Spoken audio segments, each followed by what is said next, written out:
Toute votre vie, on vous a menti. On vous a dit que le sommeil servait à reposer le corps. Mais que diriez-vous si je vous disais que c'est le moment le plus actif de votre âme? Si vous vous êtes déjà réveillé avec une tristesse inexplicable ou avec la solution à un problème qui vous tourmentait, ce n'était pas une coïncidence, c'était un écho. Un écho du voyage que votre esprit entreprend chaque nuit lorsque vous fermez les yeux.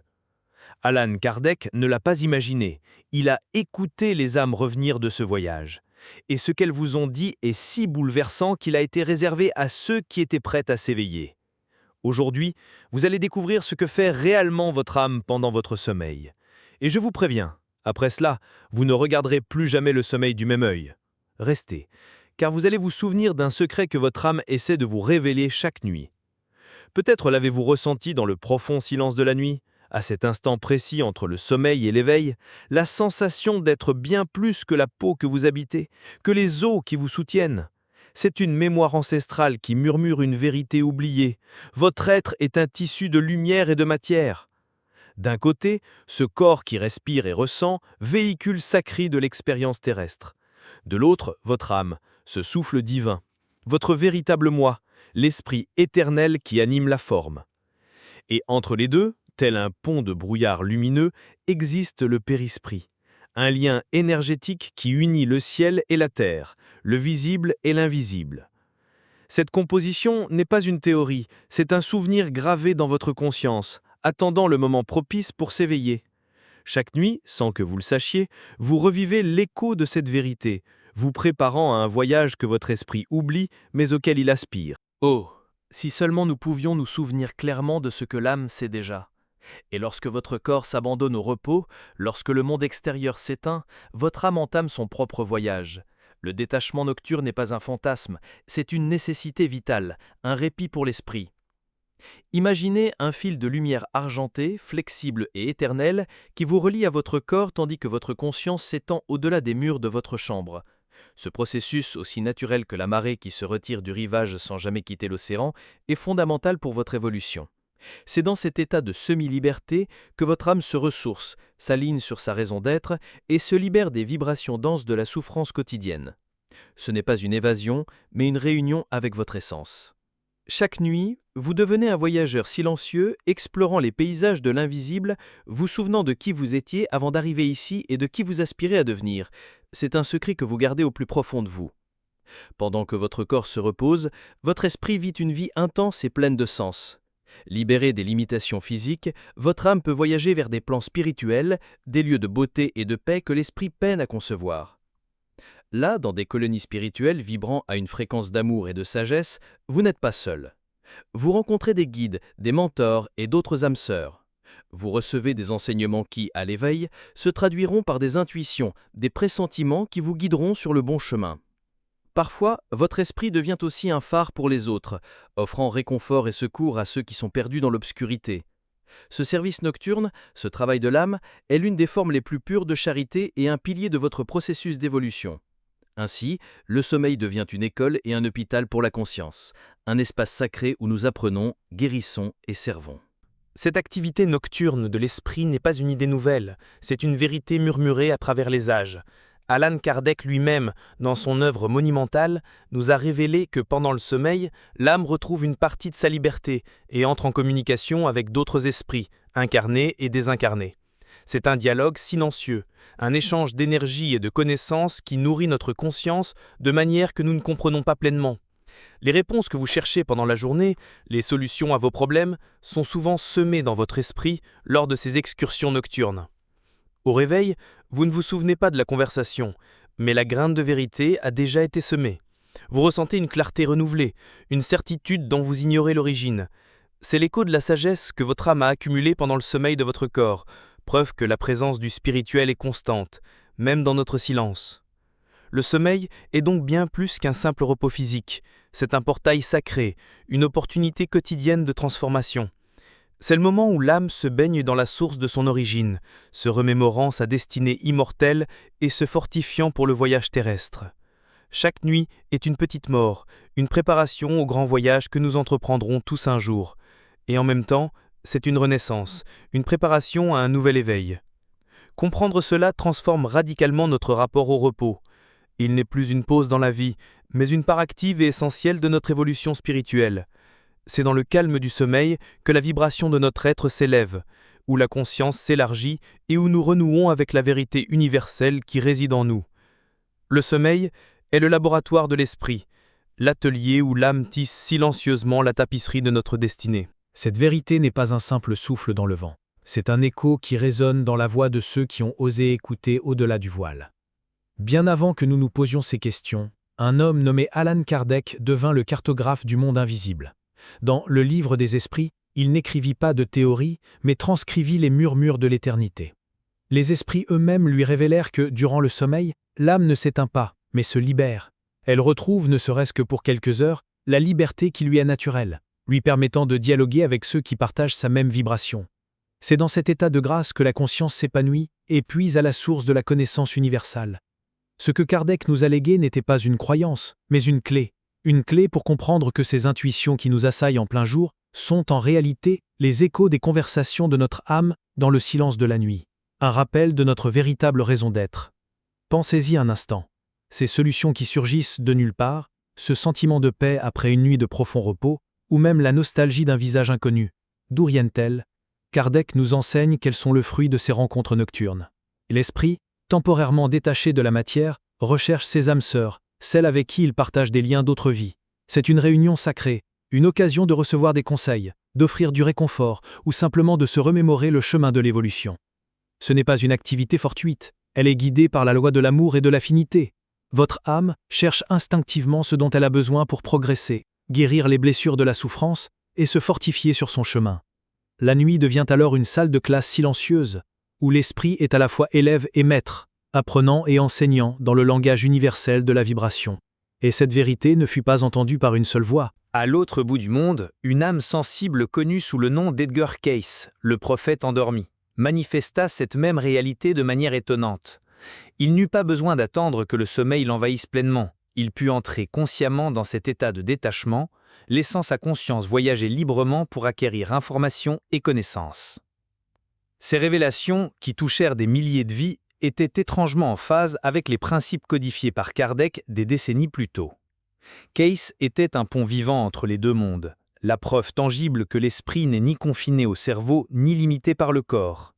Sa vie témoigna de l'éveil de la conscience, démontrant que la capacité à naviguer sur les plans spirituels est un potentiel latent en chacun de nous, attendant d'être reconnu et développé avec détermination et amour.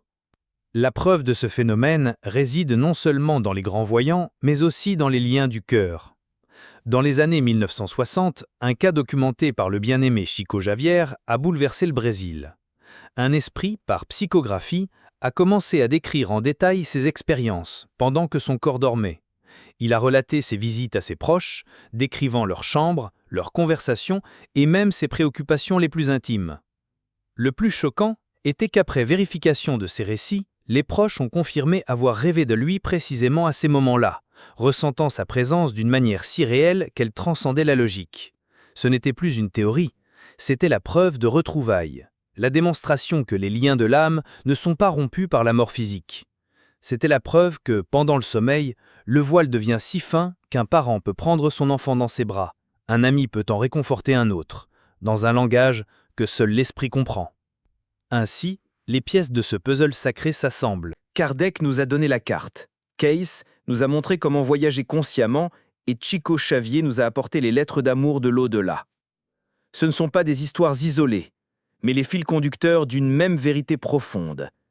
La vie de l'esprit est continue, ininterrompue.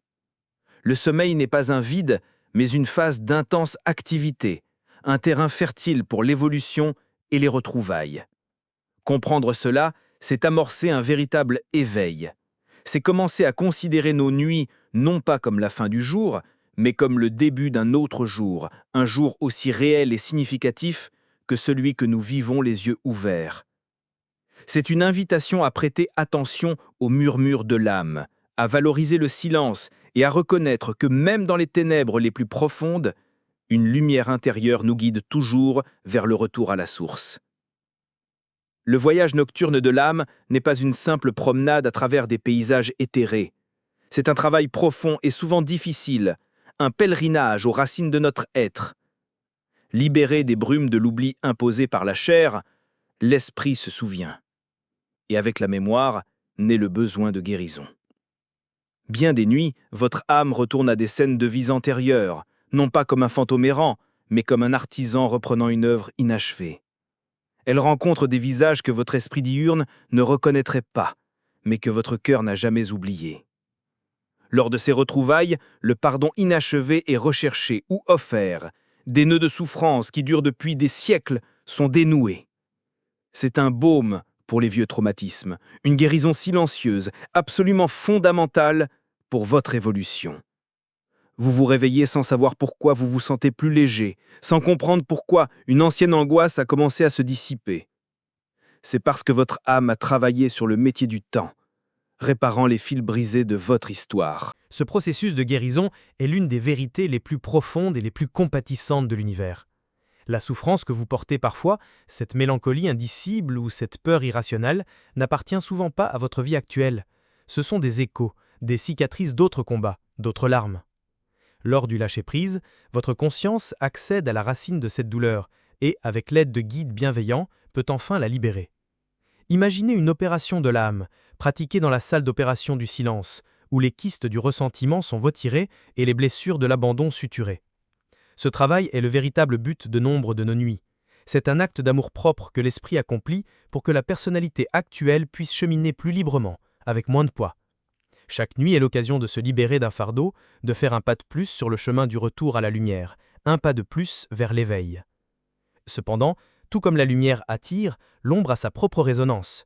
Le plan spirituel est vaste et diversifié, peuplé de conscience à tous les niveaux d'évolution. Tous les détachements ne sont pas idylliques. Si, pendant la journée, nous nourrissons des pensées de colère, de vice ou de pessimisme, notre vibration diminue, et nous nous accordons à des esprits qui partagent cette même harmonie.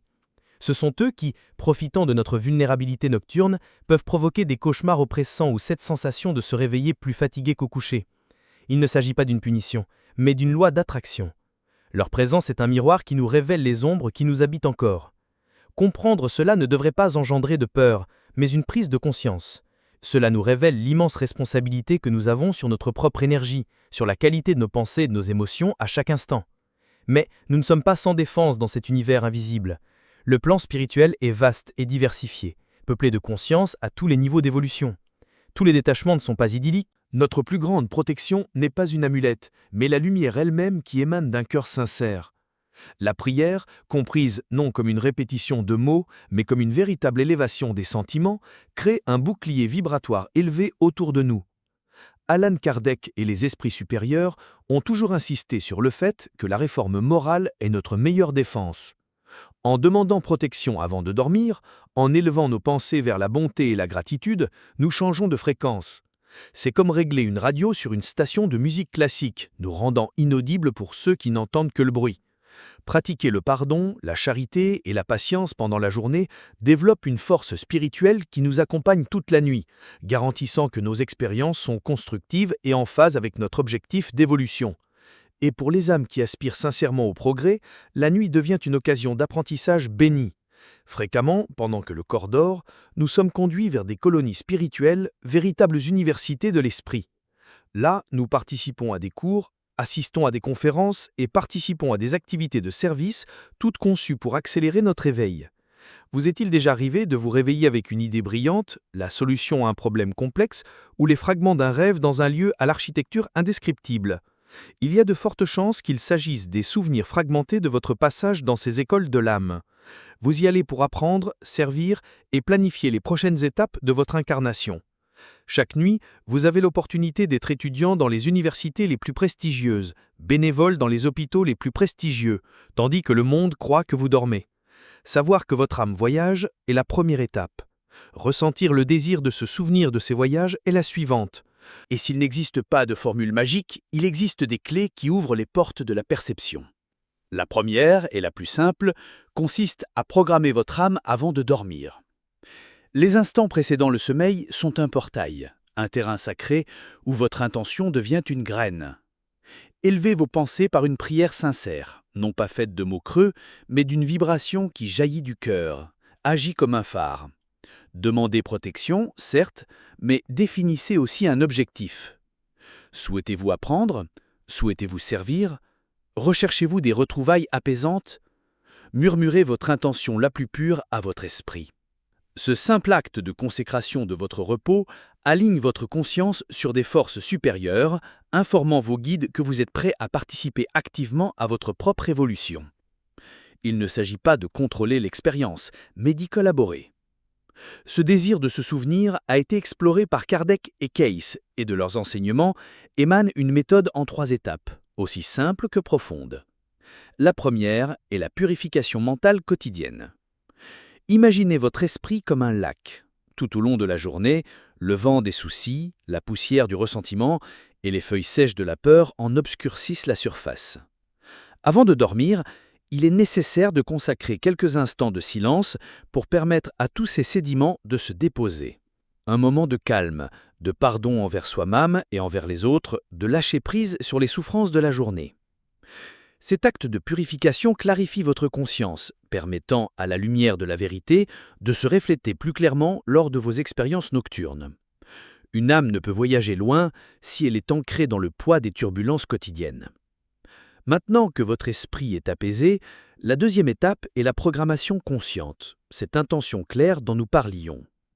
Et la troisième étape, celle du retour, est la tenue d'un journal. Au réveil, avant que le monde ne vous accapare, gardez un journal à portée de main. Notez tout ce dont vous vous souvenez, aussi étrange ou fragmentaire soit-il, une sensation, une couleur, un mot, un visage. Au début, vous vous contenterez peut-être d'écrire « Je ne me souviens de rien ». Mais le simple fait d'honorer cette expérience envoie un message puissant à votre cerveau. C'est important pour moi. Petit à petit, avec patience et sans anxiété, le voile de l'oubli se déchirera. Ce journal n'est pas un recueil de rêves, c'est la carte de votre âme, le journal de votre évolution, un dialogue intime entre votre moi endormi et votre moi éveillé qui vous guidera vers un éveil profond. À mesure que cette pratique devient une habitude, elle peut évoluer vers un rituel nocturne plus profond et plus personnel. Votre journal deviendra plus détaillé, révélant des schémas, des symboles et des messages récurrents. Vous pouvez ajouter une méditation douce à votre routine, non pas pour vider votre esprit, mais pour le remplir de lumière, pour élever consciemment vos vibrations et vous connecter à des plans plus subtils. La clé ne réside pas dans la rigidité de la technique, mais dans la sincérité du cœur. Il s'agit de créer un espace sacré, un moment où vous communiquez avec votre propre divinité, avec votre présence supérieure. Ces pratiques avancées sont comme l'accordage d'un instrument. Plus vous l'accordez, plus les mélodies de l'univers que vous captez sont belles et claires, permettant à votre esprit d'accéder à des niveaux de conscience auparavant inaccessibles. Mais la technique la plus puissante ne se pratique pas la nuit, mais en plein jour. La qualité de vos déplacements nocturnes reflète directement la qualité de votre vie diurne. La charité, le pardon inconditionnel, la patience face à l'offense, le service désintéressé, ce ne sont pas seulement des actes moraux, ce sont des puissants élévateurs vibratoires. Chaque fois que vous choisissez l'amour plutôt que la peur, la compassion plutôt que le jugement, vous polissez le miroir de votre âme. La véritable préparation au détachement conscient et lumineux réside dans la façon dont vous traitez votre prochain, dans la gestion de vos émotions et dans la quête constante de devenir une meilleure personne. Votre vie devient une prière, et vous nuit la réponse. C'est le chemin qui nous prépare non seulement au sommeil, mais aussi à la grande transition qu'est la mort. Et finalement, nous comprenons. Chaque nuit, sans le savoir, nous nous préparons à l'éternité. Le sommeil est le prélude à la grande transition que le monde appelle la mort. La seule différence est que, dans le détachement de la nuit, un lien d'argent, un lien de lumière, nous maintient ancrés au corps, assurant notre retour au réveil. Dans la mort, ce lien est tout simplement rompu, libérant l'âme une fois pour toutes. C'est pourquoi tant d'esprits, en franchissant ce seuil, ne réalisent pas immédiatement ce qu'il s'est passé. Pour eux, cela ressemble à un rêve de plus, sans retour possible au corps physique. Cette révélation, si simple et pourtant si profonde, dissipe la peur. La mort cesse d'être un abîme inconnu pour devenir un passage familier, un retour à la maison que nous avons déjà pratiqué des milliers de fois dans le silence de nos nuits. Cette compréhension transforme complètement notre perception de la vie. Si la conscience peut fonctionner indépendamment du corps chaque nuit, pourquoi douter qu'elle perdure après la mort définitive du corps ? Le sommeil est la preuve expérimentale de notre propre immortalité. Il démontre que notre essence, notre esprit, n'est pas un produit du cerveau, mais une entité libre habitant temporairement un corps. Cette vérité, que Kardec nous a aidés à nous rappeler, est la consolation de toutes les souffrances. La présence de ceux que nous aimons et qui nous ont quittés n'est pas une illusion. Leur conscience demeure vivante, active, évoluant dans une autre vibration. Et dans nos rêves, nous vivons souvent les retrouvailles sacrées auxquelles nous aspirons. La vie ne s'arrête pas. Elle change simplement de forme, comme l'eau qui se transforme en vapeur, tout en restant eau. De plus, cette fenêtre nocturne sur le monde spirituel nous révèle que notre existence n'est pas une coïncidence, mais le fruit d'une planification minutieuse et aimante. Avant de se réincarner, il est courant que l'esprit rende visite à sa future famille pendant son sommeil. Ce sont des rencontres subtiles, des liens d'énergie tissés avant la naissance, préparant le terrain aux retrouvailles dans la matière. Ce sentiment de reconnaissance instantanée, ce coup de foudre pour un enfant ou un frère ou une sœur, peut faire écho à ces visites prénatales.